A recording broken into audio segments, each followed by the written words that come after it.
ഇറാന്റെ ഇൻഫ്രാസ്ട്രക്ചറുകൾ അടിച്ചു തമർത്തും എന്നതാണ് ഇപ്പോൾ അവസാനം വന്നിരിക്കുന്ന ട്രംപിന്റെ ഭീഷണി. ഇറാനിലുള്ള പാലങ്ങളും അതുപോലെ പവർ പ്ലാന്റുകൾ ഇതിനെയെല്ലാം ആക്രമിക്കാനാണ് ആ പദ്ധതി ഇടുന്നത് എന്നാണ് അമേരിക്കൻ പ്രസിഡന്റ് ഡൊണാൾഡ് ട്രംപ് പറഞ്ഞിരിക്കുന്നത്. പക്ഷെ അത്തരം ഒരു ആക്രമണം നടത്താൻ ഒരിക്കലും UK അതിന് സപ്പോർട്ട് ചെയ്യുകയില്ല എന്ന് ഇപ്പോൾ ബ്രിട്ടന്റെ പ്രധാനമന്ത്രി വളരെ കൃത്യമായി ഇപ്പോൾ പറഞ്ഞിരിക്കുകയാണ്.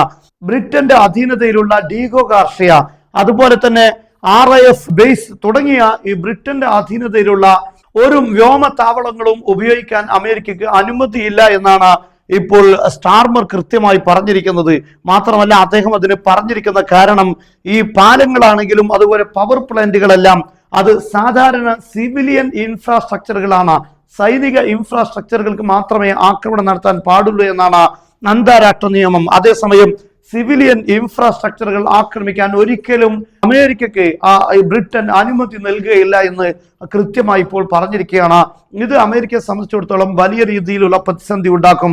കാരണം ഈ താവളങ്ങളെ എല്ലാം ഒരേ സമയം ഉപയോഗിക്കുമ്പോഴാണ് കൂടുതൽ ആക്രമണങ്ങൾ ഇറാനിൽ നടത്താൻ സാധിക്കുക.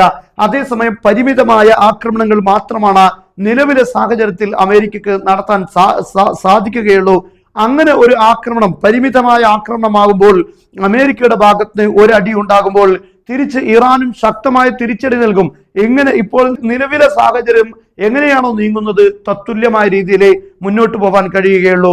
പ്ലാന്റുകൾക്ക് പകരം പ്ലാന്റുകൾ തന്നെ ഇറാൻ തിരിച്ചടിക്കും. അതേസമയം ഒരൊറ്റ ദിവസം ഒരു 24 മണിക്കൂറിനുള്ളിൽ വ്യാപകമായ നാശനഷ്ടങ്ങൾ ഉണ്ടാക്കുക എന്നതാണ് അമേരിക്ക പദ്ധതിയിടുന്നത്. അതിന് ബ്രിട്ടന്റെ ഈ 2 താവളങ്ങളും വളരെ പ്രധാനപ്പെട്ടതാണ്.